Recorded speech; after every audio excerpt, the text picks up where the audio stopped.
ವೈ.ಎನ್. ಮಂಜುನಾಥ್ರವರು ಹೋರಾಟಗಾರರು ನಮ್ಮ ಕಚೇರಿಗೆ ಬಂದಿದ್ದಾರೆ, ನಮ್ಮ ಸ್ಟುಡಿಯೋಗೆ ಬಂದಿದ್ದಾರೆ. ಅವರಿಗೆ ಸ್ವಾಗತ ಕೋರ್ತಾ ಇದ್ದೀವಿ. ತಾವು ಇಲ್ಲಿ ತನಕ ಏನೇನು ಹೋರಾಟ ಮಾಡಿದ್ದೀರಿ, ಮುಂದೆ ಏನು ಮಾಡ್ತೀರಿ, ತಮ್ಮ ಅಭಿಪ್ರಾಯಗಳ ಅನಿಸಿಕೆಗಳನ್ನು ಹೇಳಿ ಮಂಜುನಾಥ್ ಅವರೇ. ನಮಸ್ಕಾರ. ಏನೋ ಒಂದು ಯರಕೋಟೆ ಗ್ರಾಮದ ಸಿಂಗಾನಗುಟ್ಟೆ ಸರ್ವೆ ನಂಬರ್ 2 ಏನು ಅದರ ಒಂದು ಖಾಸಗಿ ಕಂಪ್ನಿ ಬರ್ತಾ ಇದೆ. ಅದರಿಂದ ಆಗ್ತಾ ಇರುವಂಥ ಕೆಲ ರೈತರಿಗೆ ಏರುಪೇರುಗಳ ಬಗ್ಗೆ ಅದರ ಒಂದು ಹೋರಾಟವನ್ನು ನಾವು ಜಿಲ್ಲಾಧಿಕಾರಿಗಳು ಬರೋವರೆಗೂ ಒಂದು ಉಪವಾಸ ಸತ್ಯಾಗ್ರಹ ಮಾಡಬೇಕು ಅಂತ ತೀರ್ಮಾನ ಮಾಡಿಕೊಂಡು ನಾವು 2 ದಿನಗಳ ಕಾಲ ಅಲ್ಲಿ ಒಂದು ಹೋರಾಟವನ್ನು ಮಾಡ್ತಾಯಿದ್ವಿ. ಏನು ನನ್ನ ಆರೋಗ್ಯದ ಒಂದು ತಲೆ ಸುತ್ತುವಂಥ ರೀತಿ ಕಾಣಿಸಿದಾಗ ಪೊಲೀಸವ್ರಿಗೆ ತಿಳಿಸಿ ಆಂಬ್ಯುಲೆನ್ಸ್ ತರಿಸಿ ಸರ್ಕಾರಿ ಆಸ್ಪತ್ರೆಗೆ ನಾನು ಅಡ್ಮಿಂಟ್ ಆದೆ. ಮತ್ತು ಅಲ್ಲಿ ಮೀಡಿಯಾ ಮಾಧ್ಯಮದವರು ಬಂದು ನಮ್ಮ ವಿಚಾರ ಕೇಳಿದ್ರು, ಯಾವ ರೀತಿ ಇದೆ ಅಂತ ಹೇಳ್ಬಿಟ್ಟು.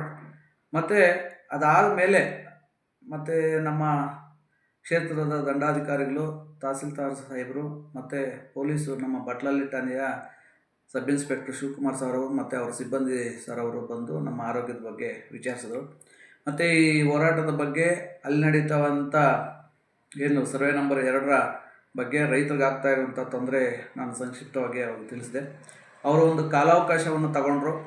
ಏನು ಯರಕೋಟೆಗೆ ಸಂಬಂಧಪಟ್ಟಂತೆ ಸರ್ವೆ ನಂಬರ್ 2ಗೆ ಸಂಬಂಧಪಟ್ಟಂತೆ ಗ್ರಾಮದ ಮೂಲ ಸೌಕರ್ಯಗಳಿಗೆ ಸರ್ಕಾರದಿಂದ ಬಂದಂಥ ಪತ್ರವನ್ನು ನಾನು ಕೂಲಂಕುಷವಾಗಿ ಪರಿಶೀಲಿಸಿ ಮತ್ತು ಇಲ್ಲಿರುವಂಥ ಸರ್ವೆ ನಂಬರ್ 2ರಲ್ಲಿ ನಾವು ರೈತರಿಗೆ ಪ್ರಾಮಾಣಿಕವಾಗಿ ನಮ್ಮ ಕೈಲಾಗುವಂಥ ನನ್ನ ವ್ಯಾಪ್ತಿಗೆ ಬರುವಂಥ ಕೆಲಸಗಳೆಲ್ಲ ನಾನು ನೇರವಾಗಿ ಮಾಡಿಕೊಡ್ತೀನಿ. ನನಗೆ SIT ಕೆಲಸಗಳು ಹೆಚ್ಚಾಗಿರೋದ್ರಿಂದ ಜಿಲ್ಲಾಧಿಕಾರಿಗಳು ಬ್ಯುಸಿ ಇದ್ದಾರೆ, ನಾನು ಬ್ಯುಸಿ ಇದ್ದೀನಿ.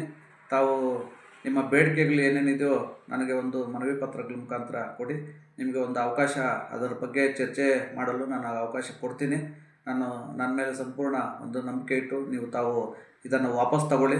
ಮತ್ತು ನಾನು ಕೆಲವು ದಿನಗಳ ನಂತರ ಇದರ ಬಗ್ಗೆ ಚರ್ಚೆ ಮಾಡಿ ನಿಮಗೆ ಸಹಕಾರ ಕೊಡ್ತೀನಿ ಅಂತೇಳ್ಬಿಟ್ಟು ಮಾತು ಕೊಟ್ಟರು. ಈ ಒಂದು ಮಾತಿಗೆ ನಾವು ಗೌರವ ಕೊಟ್ಟು ನಾವು ನಿನ್ನೆ ಸತ್ಯಾಗ್ರಹವನ್ನು ಹಾಸ್ಪಿಟಲಲ್ಲಿದ್ದಾಗ ನಾನು ವಾಪಸ್ ತಗೊಂಡೆ.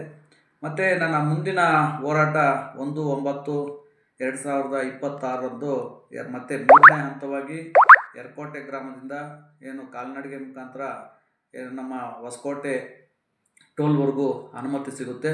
ಅಲ್ಲಿಂದ ನಾನು ವಾಹನದಲ್ಲಿ ಹೋಗ್ಬಿಟ್ಟು ಏನು ನಮಗೆ ಯರಕೋಟೆ ಗ್ರಾಮದ ಒಂದು ವಿಶೇಷ ಅನುದಾನಕ್ಕಾಗಿ ಮತ್ತು ಈ ಒಂದು ಸರ್ವೆ ನಂಬರ್ಗೆ ಸಂಬಂಧಪಟ್ಟಂತೆ ನಾನು ಮತ್ತು ಒಂದು ಏನು ಈಗಾಗಲೇ ನಾನು 33 ವರ್ಷಗಳ ಕಾಲ ಒಂದು ಗ್ರಾಮದ ಬಗ್ಗೆ ಅಧ್ಯಯನ ಮಾಡಿ 156 ಗ್ರಾಮಗಳ ಸಂಚಾರ ಮಾಡಿ ಹಲವಾರು ರೀತಿಯಾದಂಥ ಅನುಭವದ ಒಂದು ಕಾರ್ಯಕ್ರಮಗಳನ್ನು, ಹಲವಾರು ಹೋರಾಟಗಳನ್ನು ಮಾಡಿಕೊಂಡು ಇದರ ಒಂದು ಅನುಭವದಿಂದ ನಾನು ಸರ್ಕಾರ ಮಟ್ಟದಲ್ಲಿ ಒಂದು ಗ್ರಾಮದ ಅಭಿವೃದ್ಧಿ ಸೇವೆಗೆ ಕೊಟ್ಟಿದ್ದೇ ಆದರೆ ಇಡೀ ಒಂದು ಪ್ರಪಂಚಕ್ಕೆ, ಒಂದು ದೇಶ ಅಥವಾ ಪ್ರಪಂಚ ನೋಡುವಂಥ ರೀತಿಯಲ್ಲಿ ನಾನು ಒಂದು ಗ್ರಾಮವನ್ನು ಒಂದು ಪಂಚಾಯಿತಿ ಗ್ರಾಮ ಸಭೆಯ ಸದಸ್ಯನಾಗಿ ನಾನು ಕಟ್ತೀನಿ ಅಂತೇಳ್ಬಿಟ್ಟು ಈಗಾಗಲೇ ಇದರ ಸಿದ್ಧತೆಗೆ 33 ವರ್ಷಗಳ ಕಾಲ ನಾನು ಸಿದ್ಧತೆಯನ್ನು ಮಾಡ್ಕೊಂಡಿದ್ದೀನಿ. ಒಂದು ಕನಸನ್ನು ಕಂಡಿದ್ದೀನಿ. ಇದರ ಎಲ್ಲ ಒಂದು ಅನುಭವದಿಂದ ನಾನು ಕಟ್ತೀನಿ ಅಂತ ಹೇಳ್ಬಿಟ್ಟು ನೇರವಾಗಿ ಮುಖ್ಯಮಂತ್ರಿಗಳಿಗೆ ಮತ್ತು ದೇಶದ ಪ್ರಧಾನಮಂತ್ರಿಗಳಿಗೆ ಹೇಳುವಂಥ ಮುಖಾಂತರ ನಾನು ಈ ಒಂದು ಹೋರಾಟಕ್ಕೆ ಸಿದ್ಧನಾಗಿದ್ದೀನಿ. ಇವತ್ತು ಏನು ಹೋರಾಟಗಳು ನೋಡಿದಾಗ ಒಬ್ಬ ಸಾಮಾನ್ಯ ವ್ಯಕ್ತಿಯಾಗಿ, ಒಬ್ಬ ಸಾಮಾನ್ಯ ಬಡ ಕುಟುಂಬದ ಒಬ್ಬ ರೈತನಾಗಿ ತನ್ನ ಸಮಸ್ಯೆಗಳನ್ನು ಮತ್ತು ಇತರೆ ರೈತರಿಗೆ ಆಗುವಂಥ ರೀತಿಯಲ್ಲಿ ನಾವು ಹೋರಾಟಕ್ಕಿಳಿದಾಗ ಇದನ್ನು ನೋಡಿದಂಥ ರೈತರು ಅದೆಷ್ಟೇ ಕೆಲಸಗಳಿದ್ರಲಿ ಆ ಒಂದು ಹೋರಾಟಕ್ಕೆ ಬೆಂಬಲವಾಗಿ ನಿಂತಾಗ, ಅದರಲ್ಲಿ ಭಾಗವಹಿಸಿದಾಗ ಆ ಹೋರಾಟಕ್ಕೆ ಅರ್ಥ ಆಗ್ತದೆ. ಆ ಹೋರಾಟದ ಫಲವಾಗಿ ಇತರ ರೈತರಿಗೂ ಅನುಕೂಲ ಆಗ್ತದೆ. ಅದೇ ರೀತಿಯಾಗಿ ಒಂದು ಗ್ರಾಮದ ಸಮಸ್ಯೆಗಳನ್ನು ಒಬ್ಬ ಗ್ರಾಮದ ವ್ಯಕ್ತಿ ಧ್ವನಿ ಎತ್ತಿದಾಗ ಆ ಗ್ರಾಮಸ್ಥರು ಸಹ ಇದಕ್ಕೆ ಬೆಲೆ ಕೊಡಬೇಕಾಗ್ತದೆ. ಈ ಸತ್ಯ ಅಸತ್ಯ ಅನ್ನೋದು ಇಡೀ ಒಂದು ಗ್ರಾಮಕ್ಕೆ ಗೊತ್ತಿರ್ತದೆ. ಇವತ್ತು ಏನು ಗ್ರಾಮದಲ್ಲಿ ಯಾರು ಒಳ್ಳೆಯವರು, ಯಾರು ಕೆಟ್ಟವರು, ಯಾರು ಒಳ್ಳೆಯ ಕೆಲಸಗಳು ಮಾಡ್ತಾ ಇದ್ದಾರೆ, ಯಾರು ಒಳ್ಳೆಯ ಕೆಲಸಗಳು ಮಾಡ್ತಾ ಇಲ್ಲ ಅಂತ ಸಂಪೂರ್ಣ ಮಾಹಿತಿ ಅಲ್ಲಿರುವಂಥ ಗ್ರಾಮಸ್ಥರಿಗೆ ಗೊತ್ತಿರ್ತದೆ. ಇವತ್ತು ಬೇರೆಯವರು ಯಾರೋ ಒಂದು ಮಾತುಗಳು ಕೇಳಿಕೊಂಡು ತನ್ನಲ್ಲಿರುವಂಥ ಸಮಸ್ಯೆಗಳು ಗೊತ್ತಿದ್ದು ಎಲ್ಲಿ ನಾವು ಟಿ ವಿಯಲ್ಲಿ ಬರ್ತೀವೋ, ಎಲ್ಲಿ ಒಂದು ಪೇಪರಲ್ಲಿ ಬರ್ತೀವೋ, ಅಲ್ಲಿ ಪೊಲೀಸ್ ಅವರಿದ್ದಾರೆ, ಅಲ್ಲಿ ಏನೋ ಮತ್ತೆ ವ್ಯತ್ಯಾಸಗಳಾಗ್ಬಿಟ್ಟೆ ನಮ್ಮ ಮೇಲೆ ಬರ್ತದೋ ಅಂತ ರೀತಿಯಲ್ಲಿ ತಾವು ಕಾಣಬಾರ್ದು ಯಾರೇ ಆಗಲಿ. ಇವತ್ತು ನಾವು ಒಂದು ನ್ಯಾಯಯುತವಾಗಿ ಏನೋ ಒಂದು ಪ್ರಾಮಾಣಿಕವಾಗಿ ನಾವು ಹೋರಾಟಗಳು ಮಾಡ್ತಾವ, ಏನೋ ರೈತರ ಪರವಾಗಿ ಹೋರಾಟ ಮಾಡಿದಾಗ, ಮತ್ತು ಇಲ್ಲಿ ಗ್ರಾಮದ ಪರವಾಗಿ ಒಂದು ಎರ್ಕೋಟೆ ಒಂದು ಏನು ಪವಿತ್ರ ಒಂದು ಯಾತ್ರಾ ಸ್ಥಳ, ಇದಕ್ಕೆ ವಿಶೇಷವಾದಂಥ ಒಂದು ಅನುದಾನಗಳು ಬೇಕು ಅಂತ ನಾವು ಧ್ವನಿ ಎತ್ತಿದಾಗ ಅಲ್ಲಿರುವಂಥ ಗ್ರಾಮಸ್ಥರು ಕೈ ಜೋಡಿಸ್ಬೇಕಾಗ್ತದೆ.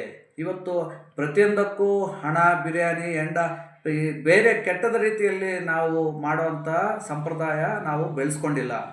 ಇವತ್ತು ನಮ್ಮ ಆದಿ ಏನಿದೆಯೋ ಇದು ಒಂದು ನಮ್ಮ ಹೋರಾಟಕ್ಕೆ ಒಂದು ಬುನಾದಿ ಏನು ಹಾಕಿದಾರೋ, ನಾನು 7ನೇ ತರಗತಿಯಲ್ಲಿ ಏನು ಸರ್ಕಾರಿ ಹಾಸ್ಟೆಲ್ ಅಂಬೇಡ್ಕರ್ ಹಾಸ್ಟೆಲಲ್ಲಿ ನಮಗೆ ಹೇಳ್ಕೊಟ್ಟಂಥವ್ರು ಏನು ದಲಿತ ಸಂಘರ್ಷಣಾ ಸಮಿತಿ ಏನು ಎನ್ ಶಿವಣ್ಣನವರ ಜೊತೆಯಲ್ಲಿ ನಾವು ಆವಾಗಲೇ ಸಂಪರ್ಕ ಕೊಟ್ಟಿದ್ವಿ.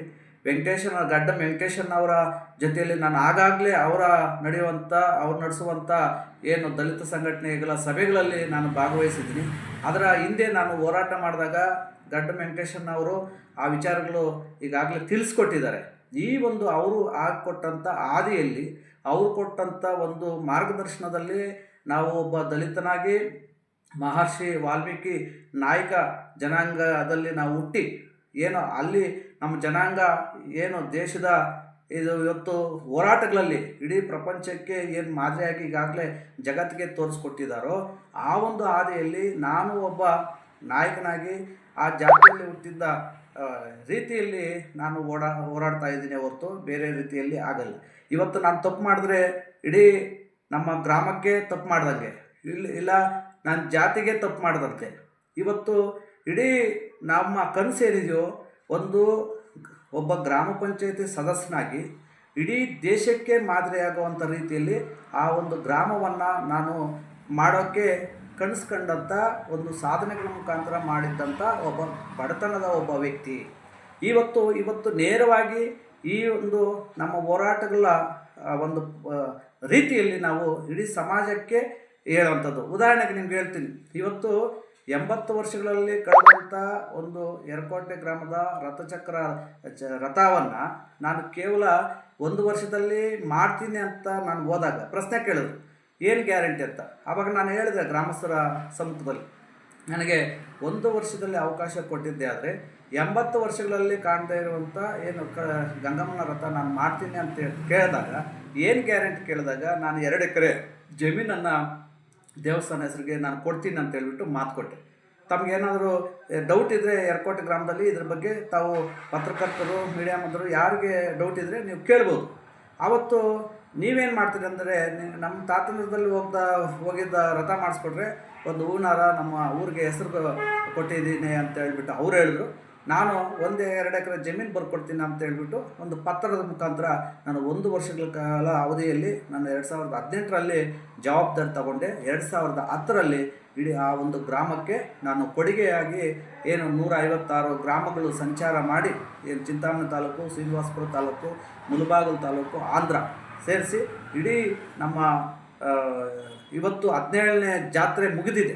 ಇವತ್ತು ಅಲ್ಲಿಂದ ಪ್ರಾರಂಭ ಆಗಿದ್ದು ಇವತ್ತು ಎರ್ಕೋಟೆ ಒಂದು ಯಾತ್ರಾ ಸ್ಥಳಕ್ಕೆ ಮಾದರಿಯಾಗಿದೆ. ಇದು ನನ್ನ ಒಂದು ಗುರಿ. ಇವತ್ತು 80 ವರ್ಷಗಳಲ್ಲಿ ಕಾಣದಂಥ ಒಂದು ರಥವನ್ನೇ ನಾನು ಮಾಡಿ ಇಡೀ ಒಂದು ಯಾತ್ರಾ ಸ್ಥಳಕ್ಕೆ ಮಾದರಿ ಮಾಡಿದಂಥ ಒಬ್ಬ ವ್ಯಕ್ತಿ ಇವತ್ತು ಗ್ರಾಮ ಮಟ್ಟದಲ್ಲಿ ನಾನು ಏನು ಅಭಿವೃದ್ಧಿ ಮಾಡಿ ದೇಶಕ್ಕೆ ಮಾದರಿ ಮಾಡೋವಂಥ ರೀತಿಯಲ್ಲಿ ಮಾಡೋಕ್ಕೆ ನನಗೆ ಯಾವ ಲೆಕ್ಕನೂ ಇಲ್ಲ. ಇವತ್ತು ಒಂದು ಕ್ರೀಡಾಪಟು ತಗೊಂಡಾಗ ಒಂದು ಚಾಂಪಿಯನ್ ಆಗಬೇಕಾದ್ರೆ ಅದರ ಒಂದು ಸಾಧನೆ ಸುಮಾರು ವರ್ಷಗಳಾಗಿರ್ತದೆ. ಒಬ್ಬ ವಿದ್ಯಾರ್ಥಿ ತಗೊಂಡಾಗ 95% ನಾನು ಏನು ಶ್ರಮಪಟ್ಟು ತೆಗಿತೀನಿ ಅಂತ ನಂಬಿಕೆ ಬರೋದು ಯಾವಾಗ, ಅವರ ಒಂದು ಶ್ರಮ ಏನು ಇಡೀ ಒಂದು ವರ್ಷದಲ್ಲಿ ಯಾವ ರೀತಿ ನಾನು ಓದಿದ್ದೀನಿ, ಯಾವ ಪ್ರಶ್ನೆ ಕೊಟ್ಟರು ನಾನು ಅದಕ್ಕೆ ನೇರ ಉತ್ತರ ಕೊಡ್ತೀನಿ ಅಂತ ಹೇಳ್ಬಿಟ್ಟು ಎಷ್ಟು ನಂಬಿಕೆಯಿಂದ ಹೇಳ್ತೇನೋ ಅದೇ ನಂಬಿಕೆಯಿಂದಲೇ ನಾನು ಇವತ್ತು ಈ ವಿಚಾರವನ್ನು ನಾನು ಹೇಳ್ತಾ ಇದ್ದೀನಿ. ಇದು ಸಾರ್ವಜನಿಕವಾಗಿ ಇದು ಗೊತ್ತಿಲ್ಲ. ಏನೋ ಒಂದು ಉದಾಸೀನತೆ ನನ್ನ ಎಲ್ಲ ಮನವಿ ಪತ್ರಗಳಲ್ಲೂ ಕೊಟ್ಟಿದ್ದೀನಿ ಈಗಾಗಲೇ. ಏನು ಒಂದು ಗ್ರಾಮ ಮಟ್ಟದಲ್ಲಿ ಒಂದು ಅಭಿವೃದ್ಧಿ ಸೇವೆಗೆ ಅವಕಾಶ ಕೊಟ್ಟಿದ್ದೆ, ಆದರೆ ಇಡೀ ಒಂದು ರಾಜ್ಯಕ್ಕೆ ಅಲ್ಲ ದೇಶಕ್ಕೆ ಮಾದರಿಯಾಗುವಂಥ ರೀತಿಯಲ್ಲಿ ನಾನು ಒಂದು ಪ್ರಯೋಗದ ರೀತಿಯಲ್ಲಿ ಒಂದು ಹಳ್ಳಿಯನ್ನು ಮಾಡಿ ತೋರಿಸ್ತೀನಿ, ನನಗೆ ಅವಕಾಶ ಕೊಡಿ ಅಂತ ಹೇಳ್ಬಿಟ್ಟು ನಾನು ಹೇಳ್ತಾ ಇದ್ದೀನಿ. ಈ ಮಾತು ಒಂದು ಉದಾಸೀನತೆ ರೀತಿಯಲ್ಲಿ ಕಾಣ್ತಾ ಇದೆ. ಅದರಿಂದಲೇ ಇವತ್ತು ನನ್ನ ಹೋರಾಟಗಳಲ್ಲಿ ಏನೇ ವಿಚಾರ ನಡೀಲಿ, ಇವತ್ತು ಬಂದು ನಾನು ಎಷ್ಟೇ ಇವತ್ತು ಮಾಧ್ಯಮಗಳಲ್ಲಿ ಪತ್ರಿಕೆಗಳಲ್ಲಿ ಬಂದು ಈ ವಿಚಾರವನ್ನು